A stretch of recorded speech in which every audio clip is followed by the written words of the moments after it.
What's going on, guys? So today's video is going to be a little different than the rest of my videos that I usually make, and as you can tell by the title, it'll be a top 10 list for each category in One Piece Bounty Rush. So that's attackers, defenders, and also runners. So we'll begin with attackers first. Alright, so at the bottom of the list we got X Drake, who could definitely hold his own against most of the characters in League Battle. I've seen him escape Blackbeard's skill 2 while he was in his dino form, so keep that in mind. Maybe you could also do the same. But skill 1, the dino one, is really good as he just charges straight towards the enemies and does like a little spin, and it ignores death and also does a knockback effect. So if you do this skill on people that nullify like being down, they change that to stagger, so like Shanks and I think Wano Zoro, it'll actually get like mad hits on them and just destroy them basically. Skill 2 is actually a really good skill as well, since it's fixed damage, and I don't know if I mentioned, but skill 1 is ignore death. When you are in skill 1, you'll have a death boost of 70%, which is really nice. So even if it doesn't go well and someone knocks you out of your dino form, at least you won't take that much damage. So you want to fight in the enemy's treasure area, and of course there's going to be a defender sitting on that treasure, so this really helps as well. And after KOing an enemy, you will get 50% cooldown for skill 1, and also he can't be one-shotted, so that's nice. So at the number 8 spot, I've got Jinbei, who's a really good attacker against power users. So now he does increased damage dealt by 30% to power types after the buff he got. Have skill 1 cooldown by 5%, which is super nice. So you definitely want to be fighting power types, so that's where the One Piece knowledge comes in. So a lot of increased damage dealt, so he's definitely a monster. Alright, so at the number 8 spot we've got Bullet, who's a complete beast, and maybe he should be ranked higher in the tier list, but I think like the other characters are like a bit better, so he does miss out. However, that doesn't mean he's not a monster. Like, he straight up is crazy. His skill 1, really hard to predict, does a lot of damage, gives them an attack debuff, so after you do get your skill 1 in, they can't really do much to you, just keep charging them. And his skill 2, although it takes long and it's hard to pull off the fully charged one, it does so much damage, and it gives you a heal and also tremors the enemy. And after that you also get an attack buff, which is one of his traits. So when using skill 2, it's a boost attack by 30%. So ideally you want to use skill 2, get the enemy tremored, and then go in with like a few punches and then skill 1, and like you'll probably kill the opponent. So he's definitely a beast, and I don't think I have to explain any more about him. Alright, so at number 7 we got Luffy Taro, who's an even better attacker to defenders than X Drake. Alright, so both of his skills are really nice. Skill 1 has a knockback effect, and it's really hard to see coming when you're playing against him. So say if you're like a big defender like Magellan, for example, it's really hard to actually see his skill 1 coming in, so you usually get hit with it, and it'll knock you back and lower your death by 10%. So it's kind of OP. And also skill 2 is actually disgusting as it ignores death, and it's an invincible skill, which are like pretty rare in the game, I would say. Not a lot of guys have invincible skills, and like I said, it ignores death, so really good against defenders with like full death builds. And yeah, his traits are very nice. So when in the treasure area, and I'm guessing that's any treasure area, just increase damage to defenders by 50%, which is OP. When knocking back an enemy, reduce the cooldown time of skill 2 by 50%. So that's where this skill that's only 20 seconds already kicks in. So if you have skill 1 cooldown, you could just spam this always do knockback, and then it'll just cool down skill 2 by 50%, which is OP. And of course, he can't get one-shotted. At the number 6 spot, we've got G5 Smoker, and if you guys do watch my other videos, you definitely know how good he does just in League and also the 2v2 tournament, which is still going on. But yeah, he does great, and his skill 1 is honestly better than Blackbeard's skill 1 in my opinion, because it's just like it does you don't need a power user to do extra damage. Like, he'll do damage to everyone, bring him down like below 50% HP, and then you could just go in with his normal attacks, which his normal attacks are pretty good too. And skill 2 is a little hard to pull off, but the cooldown is 20 seconds, so that's really nice. But if you do bait someone's dodge, then you could just like throw it in and probably get most of the hits in, which is pretty nice. A lot of increased damage dealt. So in the enemy's area treasure, 30%, 60 seconds or less, 20%. And when you stun him, which is through skill 1 or even skill 2 also stuns. So when you do stun, it increases damage dealt by 20%. And of course I max boosted him, so it's like even more damage. But yeah, this dude is a monster. I wish I could put him higher on the list, but the top 5 now are gonna be insane.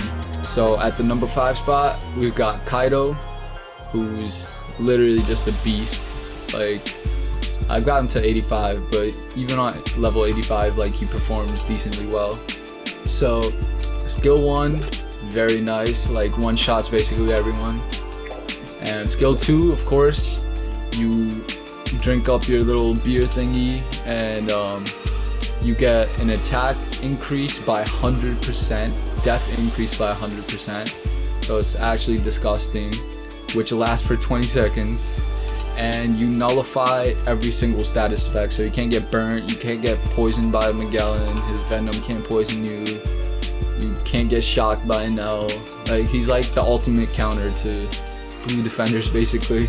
He does have 2 lives just like Blackbeard, and this trait right here is really nice because you get skill 1 cooldown time by 5% every time you're getting attacked. So if you pair that with his actual medal or Rouge's medal, it'll actually just bring down your skill 1 time by so much, and you could just spam that basically. And when your team has less treasure secured, reduce skill 2 cooldown by 50%. That's really nice. And also resist stagger when your allies are in the same treasure as you. So basically, while the enemy's fighting your allies in the treasure, you could just like spam in, you won't get hit by like anything, or like you will get hit but he won't flinch and it'll just keep attacking. So that's really nice. Alright guys, so at the number 4 spot we've got Sabo, and he's just like so good. And some of you might think that Kaido deserves to be higher than Sabo, but I don't think so, because his skill 1 is basically just like Kaido's skill 2, but he doesn't lose his dodge, and he could actually just go in with his new normal attacks that he gets, which are the Hiken punches. And with that, he could also set people aflame, which is 100% chance if they attack you. So right here, when attacked by an enemy while in the Maramara state, 100% chance to inflict a flame. So that's really nice. And this first trait right here is OP. So when your ally is KO'd, you definitely want to use skill 2, which will like guarantee one-shot them. And if they have like the trait to live, that'll even kill them because they'll just get burnt. So it's like just OP. And even more increased damage dealt. So when you are in Maramara state, you'll be lighting the enemies on fire often, and when they are on fire, increased damage dealt by 20%, so even more OP. Reduced damage received by 30% in Maramara state. Yeah, and then the rest of the standard attacker stuff, but he's actually just filthy. So you want to base your thing around skill 1 cooldown, I would say.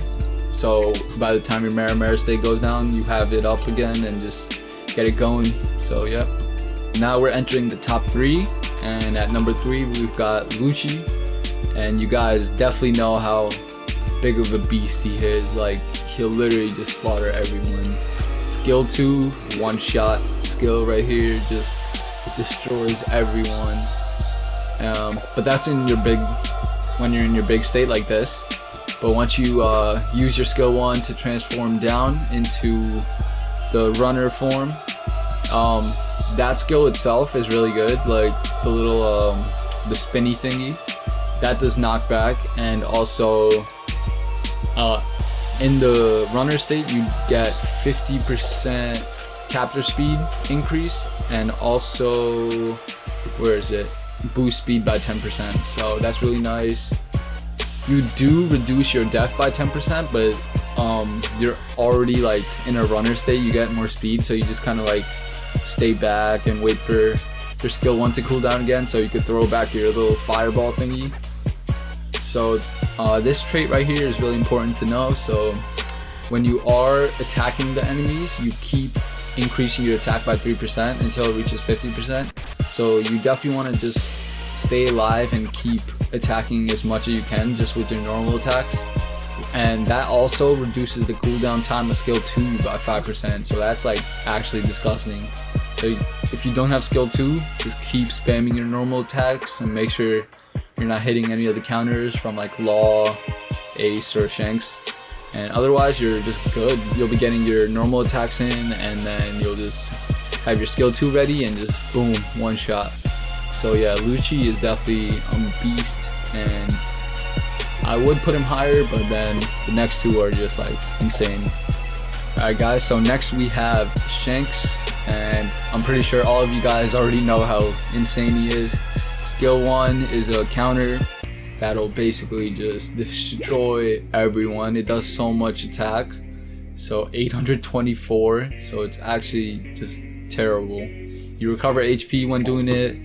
Skill cooldown is 33 seconds, and if you do end up killing the person with it, you get 50% skill 1 cooldown. So if you kill 2 people with a counter, it'll be like you didn't even use the counter. Like, you'll get it back ASAP.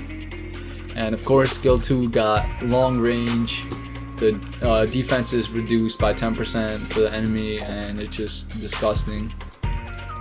But his traits are of course insane, since he is a EX character. But you guys could just look at him, and I don't think I really have to go over them. Alright, so at the number 1 spot we've got Rayleigh, and he's definitely better than Shanks in my opinion, because if the player knows how to use him right, it's just horrible. His normal attacks are like really OP. His 2-tap little combo like just destroys everyone, even Shanks's. Like, they don't have time to just hit their counters, and they'll just keep getting messed up with his 2-tap. But his skills are the real problem. They do really high damage and super hard to predict. This one, skill 1, like, it's harder than predicting the skill 2 for sure, because he'll just run up on you and just like. And skill 2 is also really hard to predict, and it just look at the cooldowns, 25% cooldown, and the speed is reduced, so like you can't even escape from Rayleigh's wrath. He'll chase after you and just destroy you. His perfect dodge thing, so it'll boost his attack by 70%, stun the opponent, teleport toward the opponent, like everything. Like, it just destroys them. And recover 15% HP after you KO an enemy, and also skill 1 cooldown 30% after KOing an enemy, which you'll be doing often with Rayleigh for sure. Reduce damage received by 30% if they have 50% of your max HP, so that's also a really nice trait. So overall, I definitely think he's the best attacker, and he'll like be one-shotting everyone. And yeah, Shanks definitely lost his throne.